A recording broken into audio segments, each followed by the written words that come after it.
Hello, I thought I'd just randomly record this. I'm in a bit of a funk. It is worldwide, you'll hear the road, I can't, it's fine. It is Worldwide Knitting in Public Day, and also I think Spinning in Public Day. I know in New South Wales there are a group of spinners that are meeting at the big merino to spin, so I'm looking forward to seeing pictures and maybe videos of that. I think that's lovely.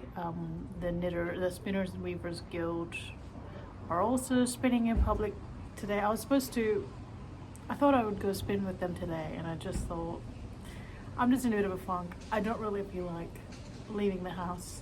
This is about as much as I'll leave the house today, I think. I'm currently processing a lot of fleece because it is spring in Australia and the sun's come out, but I'm playing with some colored fleece and some little cream or white fleece, but I'm just trying to get out of a knitting funk, so I thought I would just get onto my balcony. I have my traveler here with me. Let me just show you. I ought to name her. I don't know what to name her. I haven't named my other wheel either.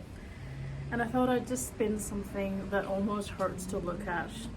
And I went into my giant bin and pulled out this. Okay, even looking at it has made me feel a bit better.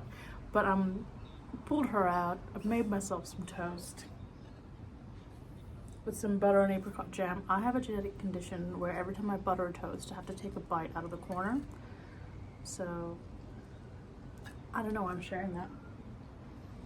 Anyway, I'm on my balcony, and with no intention, no method, I thought I'd just literally pull a chunk off of this and spin it. And maybe chat about how I got into knitting. I think it might be helpful to remind myself how I got into all of this.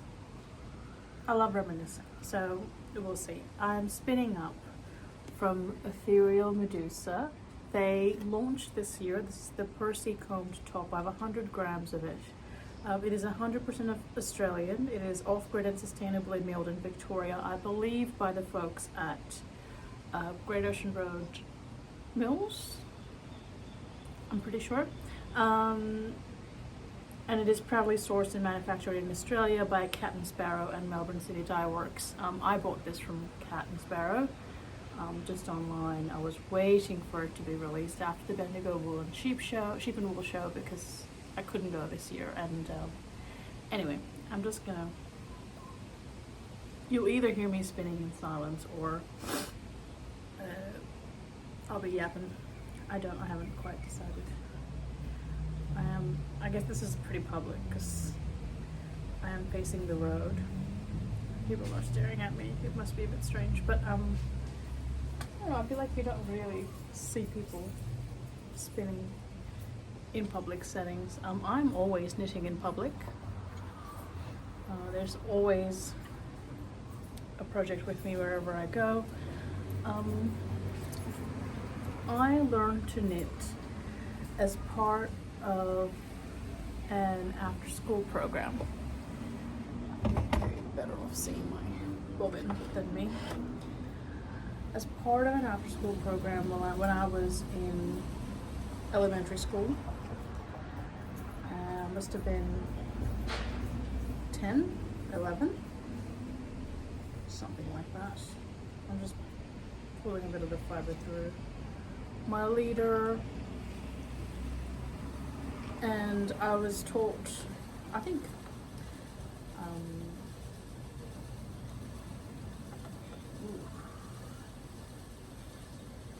sorry, this is what happens. I'm distracted now because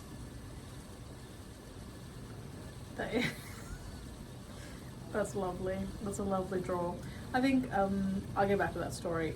I'm just going to, yeah, I don't mind. Oh, you can tell it's been sort of, what they call pin drafted. I don't know. I watch a lot of mill videos. I specifically love Youthful Fibre Farms. That is Kim Beegler. I think her channel is called All the Wool, and I see her processing a lot of goodies. And every time I'm at my drum carder or I've scoured something, because after I scour, I do spin my fibre to get rid of the water. I always feel like kind of pretending to be her. I love Kim. She's a wealth of knowledge. She has a wealth of knowledge, and I don't know, she's so generous with her tips and tricks, and she seems like a lovely lady. I love her maker's soapbox. She is based out of Oregon, I want to say, and okay, this is already helping. Sorry, I've just let you into my brain where I'm sort of running multiple tangents at the same time. Sorry if you hate chewing noises. Well.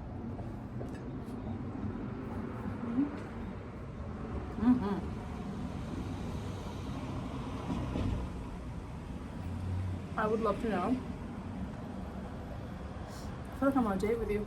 I would love to know your favorite jam or spread to put on toast. I transitioned to apricot jam really late. I never had apricot jam growing up in the fridge. It was always a kind of berry. I am originally Sri Lankan, and in Sri Lanka we have this melon jam. It's actually kind of this color. It's a bit, not really, but it's a bit like a fluorescent watermelon looking thing called pukul jam. I don't know how that translates, but that's good stuff. Apricot jam is a new addition. I always thought apricot jam was in people's fridges to glaze tarts and things. But it's yummy on toast with butter. I guess to make myself feel better, coincidentally, I got to open a new jar. That's cool. I love digging into a new pot. Anyway, I learned to knit when I was about 10 or 11 as an after school activity, and I was taught by, it was me and like 4 or 5 other people. We were taught by our French teacher, Madame Saint Clement. She was French Canadian, and she was raised in a convent. She was pretty young. She was raised in a convent, and she had all these stories of when she learned to knit. I tell everyone I meet this story when they ask me how I learned to knit. I just think it's so funny. She said she was taught to knit by nuns at the convent, and the nuns were really strict. And they were really careful about sort of wastage. And they told all the girls that the amount of yarn that you leave, or the tail that you leave after you finish a project, accumulates throughout your lifetime. And this is, sorry, trigger warning, as it gets a little dark. And accumulates throughout your lifetime, and if you go to hell, that is what makes up the noose for you. I don't think I can post this. Okay, anyway, that's how I learned to knit. Of course, the story like that, aren't you intrigued? Like, you're like, oh cool. And then I knit myself. Oh, it's not with me actually. I need to find it. When I was 11, I knit. Do you remember those like eyelash yarn phase where it's just like a bit of thread and kind of this elaborate furry fringe coming off of it? I knit myself a baby blue muffler that I did wear unironically some time ago now. This is so pretty. I don't know if I've already said the composition. I probably have. I'm so out of it, but I'm going to tell you again. It is 60% Corriedale, this combed top, 29% Cheviot, and 11% Bond Merino. I know Bond has an interesting Australian history. I'll cover that in a different video. Corriedale, you know I love Corriedale. It is mostly Corriedale. I think it's Corriedale from Ronell in Cloverleaf Cloverleaf Cordial Stud Farms. I think she is down near Bacchus Marsh in the Macedon Ranges in Victoria. Potentially. And the Cheviot, I've been trying to get hold of a Cheviot fleece, but it is hard to come by in Australia. It is rare. And I was talking to someone who kind of left me on red. But I'm up to my ears in fleece, so I will bother him again when I'm ready for Cheviot. I really do enjoy the feel of this. I know Cheviot has an interesting history as well, and Cheviot comes from way, like there are different flavors of Cheviot. There's like North Country Cheviot, Welsh. I think they were prominent in the Scottish kind of borderlands, and they do really well with like the wet, muddy weather, and so thrive in those regions. But I've got to do a bit more nerding. Excuse me. How rude of cars to go by while I'm spewing nonsense. But yeah, that's when I learned to knit. And after that, ever since then, sort of throughout my early teenage years, I would swatch constantly. I remember, I've lived abroad most of my life, but I remember going back to Sri Lanka in that sort of hot, humid, non-yarn friendly, not even cotton weather, and I would still just sit and swatch because all I knew to knit were rectangles, and at best, if I counted, squares. I wasn't adventurous enough to pursue increasing, decreasing, and things like that. So now when I meet someone new and they're like, oh my god, you know, when my mom or my grandma taught me to knit when I was, I don't know, 10 months old, not really. But I could never knit a sweater. I'm like, no, you absolutely can. All you need to learn is to knit and maybe purl. You don't even have to if you do a folded collar maybe. If you can knit and purl, you learn how to increase and decrease, and you're golden. You'll find so many free patterns to just have a go, and you don't have to, you know, go in and knit a whole dang sweater either.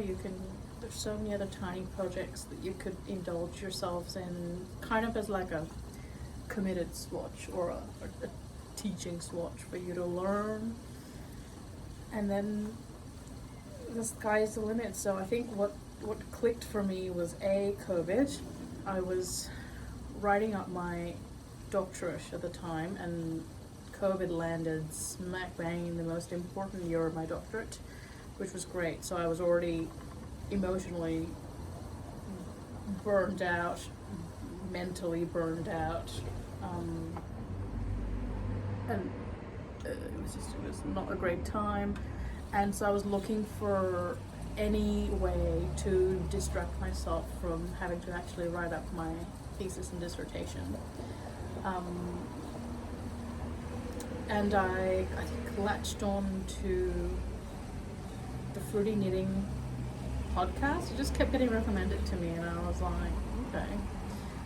But kind of just before COVID, I met the Duke of Sussex, as he goes, and his mom is beautifully creative. There's nothing this lady can't do, and she just made making a sweater and knitting whatever so effortless looking. And she was like, yeah, of course you can knit things up. And I was talking to her about, you know, my sort of life ambition, I think, being that I would love to knit up a cabled sweater. And she said, oh, you know, cables are just when you hold a stitch, a couple stitches in front or behind a few other stitches, and then you just sort of carry on as normal. And I was like, oh, no, I did not know that. So I don't know, she just made it seem like it wasn't such a big deal. It wasn't a big ordeal to knit something up. So that was that. And then I think like a lot of people were was acquainted with very pink knits early on. I forget her name. Stacy? No. Yeah, Stacy. Sorry, Casey used to be her sort of podcast host, who is she gets up to like wonderful things on Instagram. She's lovely to follow. But Stacy was amazing because she shows you every technique you can think of under the sun, and she'll do it in slow-mo as well. And something about her sort of method of instruction is just there's so much clarity in it, and she just breaks it down. Guys, this is really cute. I'm very happy. I don't know if it's gonna be the, 1 ply, 2 ply, 3 ply, 4 ply, or I have no goals. I'm just trying to like sponge happiness kind of, through some kind of osmosis into my brain. And it's working a treat. This is helping. Touch break.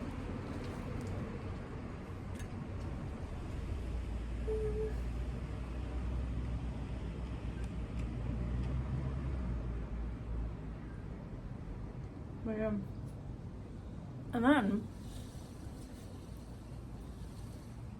alpaca. Oh, we'll talk about alpaca later. I have a lot of complaints. Okay. And then I got onto Instagram after knitting my first sweater. It was, I think, a pattern by Burnash. It was based on this like V-neck, the velvet yarns. It was knit flat, and I had some mill-end bags from Spotlight. I no longer recommend Spotlight, and if you want to know why, you should look into the CEO and all the associations he's part of in Australia. So, in the interest of current and historical things that are happening around the world, I encourage you all to boycott Spotlight. I'm not a fan, okay? But I'll let you make up your own mind. It's really up to you. I mean, it does make a difference where your dollars go and who you support, even in your small way, even if you're buying, buttons or a pillowcase. It does matter. And Australia does have a great variety, if you're there for fabric, a great variety of independent fabric stores. If you want suggestions, I'm more than happy to provide them. I do have a hoard of fabric. I used to hoard a lot of fabric. I haven't bought fabric in a long time, and of course if you're there for yarn and you're there for affordable yarn, there are plenty of other options as well. So do reach out, or if you have a favorite store that can still provide you with cheap and cheerful things, help the community out. Anyway, and then I guess COVID happened, and then I joined Instagram, and I suddenly realized that, oh my god, all these places and this sort of, micro communities of knitters and spinners and weavers. I wasn't even thinking about spinning ever. I was purely interested in knitting and sewing. I think I had some things at that point, potentially. But because of COVID, the way we were living and trading and vending was very different. So I learned about the Bendigo Sheep and Wool Show, and it was the 2021 Bendigo Sheep and Wool Show. And because of COVID restrictions and like social distancing and things like that, they couldn't host the show in person, which I now realize must have been such a big blow, because it's more than sheep and wool. They're livestock farmers, I don't know, from all over Australia, including cattle farmers that come and they do the what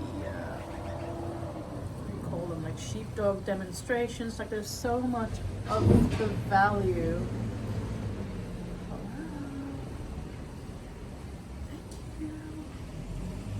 So much of the value of the sheep and wool show comes from being there in person. Anyway, they somehow banded together an online version of the show, and it was fantastic. It changed my life. It changed my life. And it was hosted by Fibre. I think her name is. She's based in Queensland, but she was a great MC. And you know, there was basically a giant Zoom call over that weekend, but it meant that I had nothing going for me at that point. We couldn't go anywhere because it was COVID. I remember, like, you know, just carrying my laptop around with me all day. I at one point just left the laptop on my kitchen counter when I was making eggs, because I could. So it was like I was taking the show around with me. I'm definitely spinning in public. I'm getting some odd looks. That's fine. And it was fabulous, and I think it was, you know, and then I got to, there were people there talking about like sari weaving, and people that were talking about drop spindles, and like all the vendors had like their little spotlight, and I think it was 11-1 windmills. I think it was Lisa that gave a demonstration of, I've suddenly opted for long draw. That's fine, it's just about getting that dopamine and serotonin circulating. And it is. Every time I say it, I remember to eat, because I was like, maybe it's my blood sugar, maybe my blood sugar is low.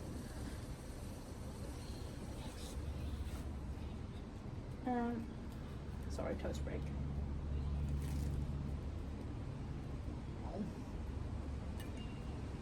Wow. I finished one whole piece of toast, so I can go for a bit. I don't always recommend eating next to fibre, but after knitting with mohair and with the amount of fleece that I process, I've definitely eaten my fair share of fibre and oil and whatever, so well, that's nice. There's a breeze. I love listening to the trees. Sometimes I close my eyes and it sounds like you're actually by the ocean. The way the leaves rustle. Oh, how romantic. Well, where was I? Right, I think Lisa gave, from the 11-1 Windmills, was giving a demonstration on how to use a drop spindle. And something about that just itched a very specific part of my brain. For as long as I've been conscious, are you catching all the shades in this braid? There's like, you know, a bit of hot orange, hot pink, fuchsia. Ugh, yum.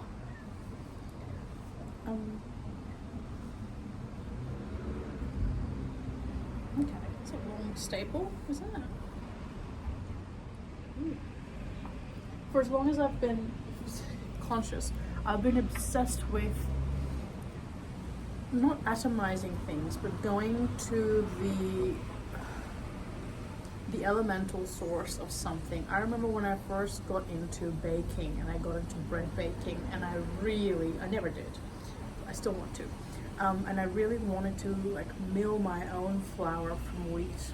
And I know that became cool in like, you know, the 2010s, and everyone had their bench top, not everyone, but the people that had access to like stumble upon, and when NYT cooking was coming up on YouTube or whatever, it just got big, where everyone was sort of doing things from scratch. So spinning from, I think it was a bit of like merino roving, standard, is it DHC, or this was like a commercial top that she was spinning. But I think soon following that, Claire from Fibre Arts Shed had her little spotlight, and she said, oh, and we've got drop spindles and merino tops, and I was like, And I looked online and it was really quite affordable. You have to remember that I was doing my PhD at the time and I was quite poor.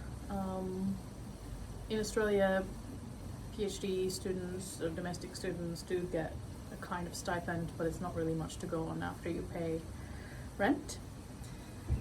But anyway, my obsession had taken hold, and I got my first drop spindle, which was an Ashford that I use to this day. And I got some like cobalt blue roving, and I bought lots of it. I still have it. And I guess it wasn't that long ago, but I've still got it. And I was actually thinking the other day I might blend it with some of this fleece that I'm processing, because I am scouring a lot of fleece. The thought of having fleece unscoured, like raw, even though it's not in my house technically, it's in my garage, it just makes me feel itchy. Like I want washed fleece so I can, sort of visit it whenever I like, comb it, card it, smash them, boil them, put them in a stew, all that stuff. So I'm getting old book. It's fun. Bye-bye. Anyway, that's how I got into spinning. And then Facebook Marketplace was a thing, is a thing, and I love it. It's definitely done me good in terms of equipment purchasing. There was a lady that was near me who I promise you, she advertised her spinning wheel, her Ashford Traditional, for something like $50 or $100. Like I was like, oh, because I looked up spinning wheels, and I didn't feel brave enough for a spinning wheel because I had opted for the spindle. But after you get used to the spindle, you kind of learn about how twist travels into fibre, and then your arms start getting sore, your back starts getting sore, and I was sore anyway because I was basically a lab rash, just pipetting my life away. So my upper back is shot. You just wanted to move a little faster, but she was advertising it, and it was beautiful, like even in the condition that she gave it to me and before I polished it up. And I swear she was using it as decoration. That I'm finding a common theme. A lot of people tend to have spinning wheels just as decoration. That's cute, I understand that too. But I brought it home. It wasn't like threaded through, like with the tension wires and things like that, but I managed to put it together, and I realized, like, I was surprised at how intuitive that was for me, because I'm not, a whiz at putting things together. I'm hopeless at putting furniture together and stuff, even with instructions. So something about it already felt so right, and then the rest is history. And then I was buying butts and buying roving, and that's when the damage to my bank account started. It hasn't stopped. But yeah, that's my journey. Knitting was the first hill, and then the others followed. And from when I first started knitting, there was a big gap to when I then started, knitting garments and things that were substantial and weren't just rectangles and squares. But once I dipped my toes in, I just went all in, and I think that tends to be a thing. I have had phases before of being into something, and knitting and spinning and sheep and fibre seems to be the one thing that's stuck, and I hope it never goes away. I don't think it can. I think I'm too deep in it. I think it's just becomes such a big part of me. It becomes such a big part of my life, to the point where, I'm relying on it as a mood booster. And I feel already, like I can tell, I feel miles better from when I brought this sort of spinning wheel out to my balcony to be like, fine, let's spin something colourful. And I was saving this top, I think, to be spun just on like Turkish spindles, but I was just like, life's too short, spin the fibre. So if you've got something, a special braid, and you say, oh, when you know, the stars align, when next blood moon, or don't wait. Don't wait for life. Just do it. Just go grab it, go spin it out. Eat the toast. Eat the toast on your balcony. Oh, this is so beautiful. Let me bring her to you. Wow. It's just gorgeous. Anyway, that's just my ramble. I'll just keep spinning. I can tell I've been speaking for about a half hour, so I think that's plenty of me, you know, wagging my chin. But yeah, that's my history. It really didn't take much to get into this, and I'm really grateful. I'm really grateful. And then I guess more importantly, before I leave, I have to say, through these crafts, I've met some of my now closest friends, you know, people I talk to every day, group chats, and I wouldn't consider myself, I think I can come across as being an extrovert, but I would definitely call myself an introvert. Extrovert, my battery does run out easy. After every social interaction, I kind of have to hold up and recover. But I've met just the most wonderful people, the most knowledgeable, humble people, and growers and producers and processors of fleece. It's just been a gift that just seems to have sort of landed somehow in my life, and it's not something that I particularly went out seeking, and for that I really am grateful. I think about that often, you know. I owe some of these group chats money. Like, they haven't asked me for money. I just think the advice that they've given me should have been free. Like, I'll be like, guys, I'm so worried. I've never woven wool before, and I don't think my wool can stand the tension. And my friend Mia, who's Clumsy Feetsies on Instagram, was like, don't worry, you know, the tension's over your entire warp. And I'm like, of course it is, of course it is.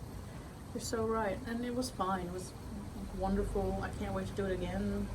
I had half a mind to either do this, spin on the balcony, or warp my loom again and get started on some of those Christmas presents. I do want to do mostly handmade this Christmas. I think it is economical, but also just meaningful, and you know, it's not kind of junk, or I don't know, bits of plastic that I'm gifting. Sometimes bits of plastic, you know, is nice, but it's not very me. So yeah, that's me. I'm just gonna keep doing this. Thank you for tuning in. If I do end up, you know, if I don't want to get cancelled from my comments or spotlight,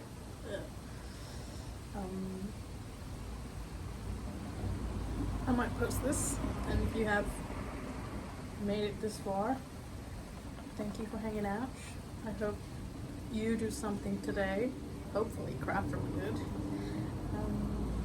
that brings you joy, brings you peace and calm.